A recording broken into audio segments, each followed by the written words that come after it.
สำบายดีพี่น้องสำบายดีสี่ทุกคนทุกท่านพอกันยามแรงๆพี่น้องบ่าย2 โมงลงมาเห็ดหัวคือเก่าพี่น้องอ้อมหัวหน้าเนาะกับลูกสาวบ่าวที่กับผมมาไทยหน้าเพราะว่าผู้เดียวพี่น้องเอาก็ได้ให้จ้างซอยแห้งไปน้ำให้เพิ่นว่าไทยหน้าให้จักมือแล้วสิเลยวันละ300พี่น้องรถไทยเขาเองรถไทยเขาน้ำมันเขามิตรค่าแห้งเนาะวันละ300ถือหรือแพงพี่น้องค่าแห้งเงินไทยหน้าบ้านเขาเศรษฐกิจบดีเนาะข้าวก็บ่เป็นราคาเด้วันละ300เป็นเห็ดซอยกันลังเทือก็หับเมาเอาพี่น้องเทือหับเมาเป็นธงแบบนี้มดธงนี่ว่ากันแล้วแต่ว่ากัน500 1,000แบบสิตอกหัวพี่น้องตอกห้าวเทิงมันก่อนตอกไม้สร้างไฟเนาะที่เขาตัดในเกาะเขาแล้วเขาปลูกเองเลยพี่น้องจนได้ไส้มันนี่ก็คึมพี่น้องคือพ้นสิตก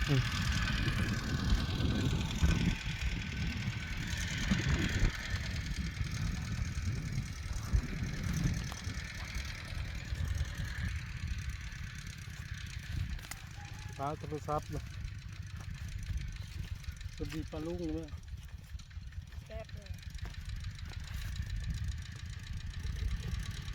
ขนไม้ลงมากับแม่ดีแท็กกับกระถินสาวพี่น้อง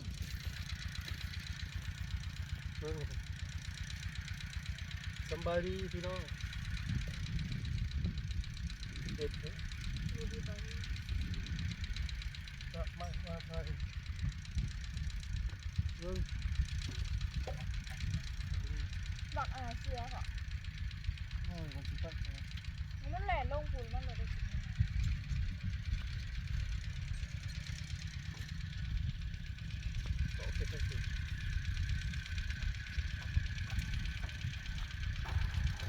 จัดถึงที่อ้วน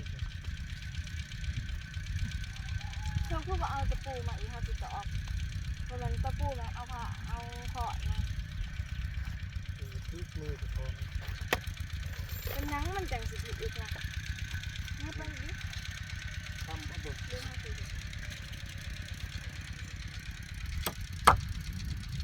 จ่ายหัวพี่น้องตัวเขาเคย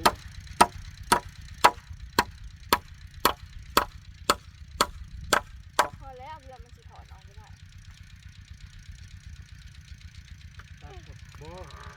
บ่ได้ขึ้นทุ่งบ่ได้ขึ้นเทิงนะเอาลงเอาเห็นไหมที่ข้ามจะชื่อตัวนี้ข้ามจ่ายตัวนี้เดี๋ยวเราดึงน้ำครับ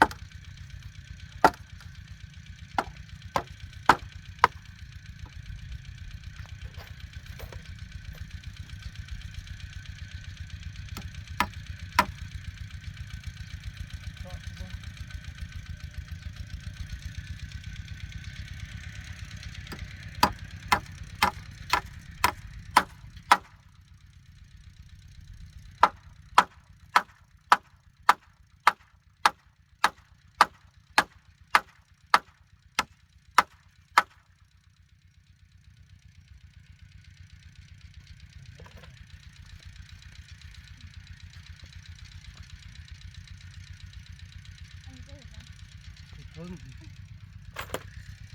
มาที่งวยมายังไงอ้าวจะอวยทั้งสุดเลยพอเขาไหนเขาจะเอาเขาไปยัง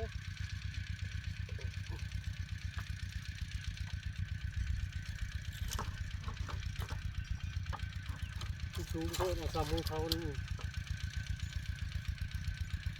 มันตื่นบ่ถึงหรอกหัวบ่ถึงต้องหลุมเลย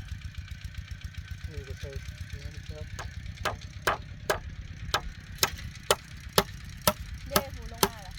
เป็นเงาเลยมาถึงตรงนี้เนี่ยก็โหดว่ะ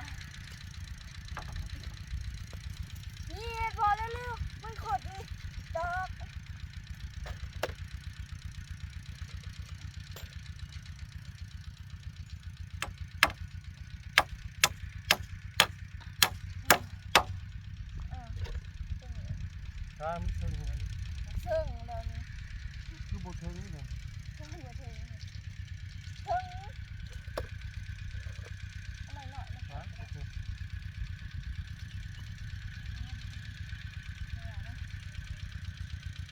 ซึ่งละซึ่งละ ลงอยู่เด้อ งับลงนะเขาเบิ่งนะมันงับลง บ่ต้องเอาสูงกันนะ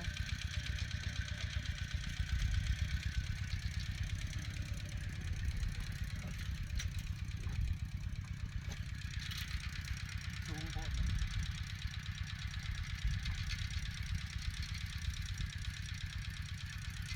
ทำนี่แล้วพอดีแล้วเนาะมาจับกับ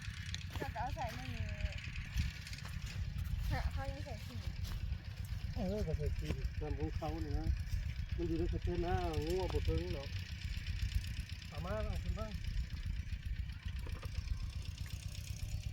กินมันมาหนึ่ง นี่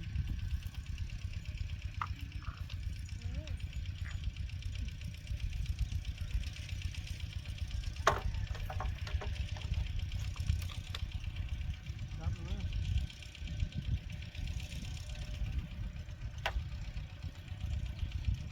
เอาไปดีๆนะ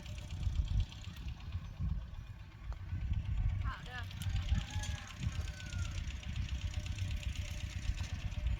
มันปั๊บทำนี่แล้ว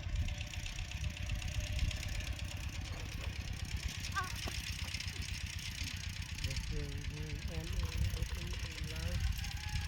โอ้ยจะลองไปสะดุดมึงรู้พอเฮ้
ย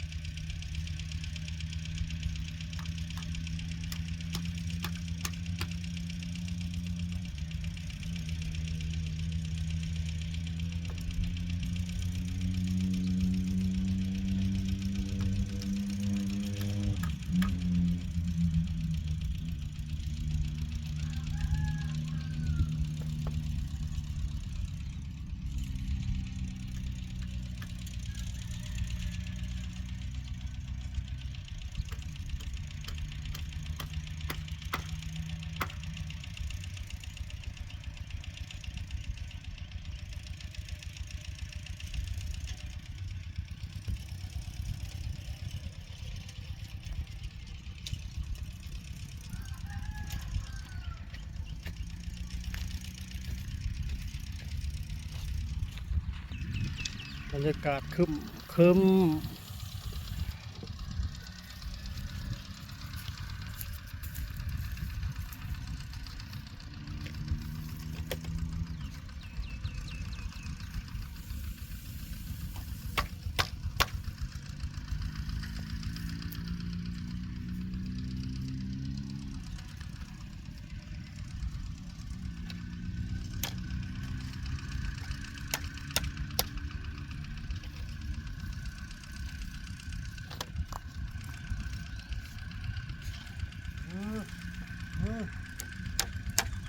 เฮ้ย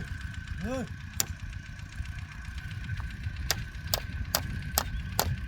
เฮ้ยเฮ้ยเฮ้ยเฮ้ย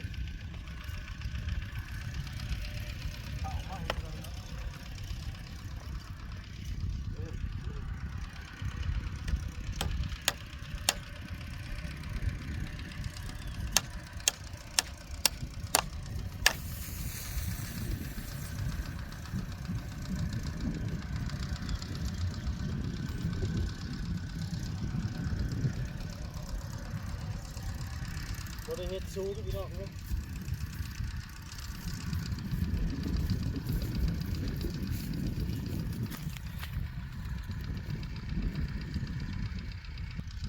งัวมันเริ่มมาวนเข่าเลยเห็นบ่พี่น้องบ่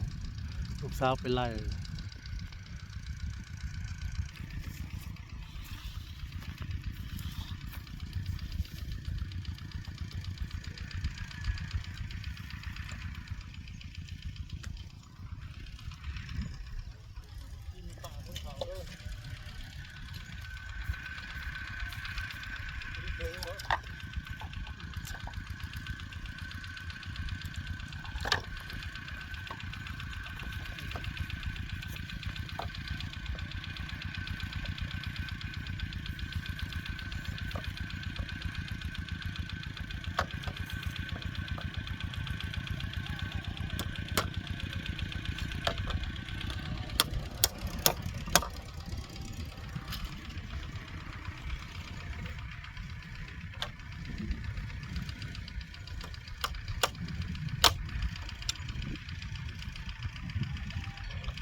พี่น้องได้ร้ายเติบเลยผู้ฮอดผลได้ฮอดบอลเบาที่ไทยใส่แต่ห้าวเทิงนั่นนี่แหละมันแข็งเลยมันตึงเงินน้ำมักจับมันจึงบ่อ่อนเนาะ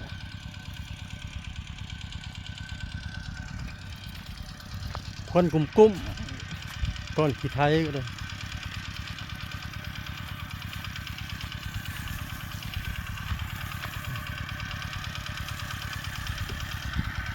บรรยากาศยามแรงพี่น้องอากาศแบบบ่มีแสงแดดเลยครึมฝนจะตก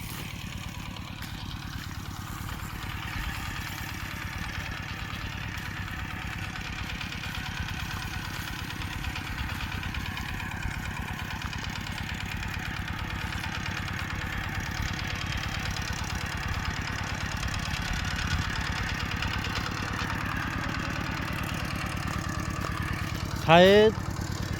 ตากดินไว้พี่น้องครับมันดินแห้งเลยสิว่านเอาปีนี้ใช้มันก็บ่อยากลงเลย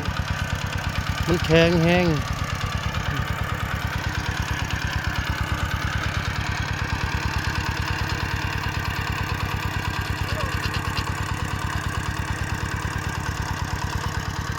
ใช้ยากอยู่ในคุมหมกมู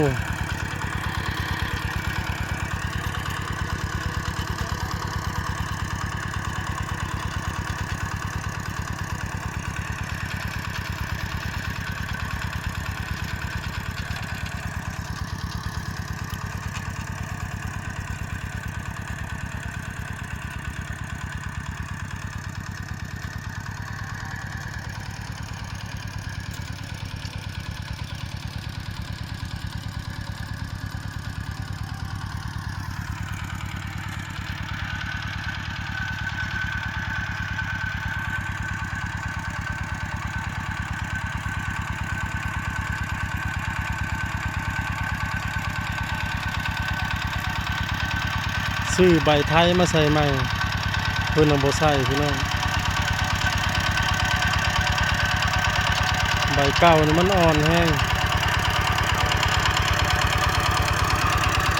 เพิ่นว่ามันบ่เข้า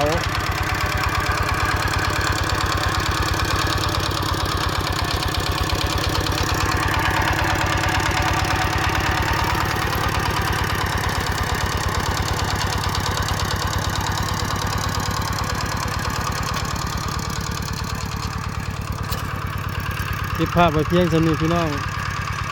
ขอบคุณทุกกำลังใจเด้อที่เข้ามาเบิ่งมาชมพอกันคลิปหน้าสบายดี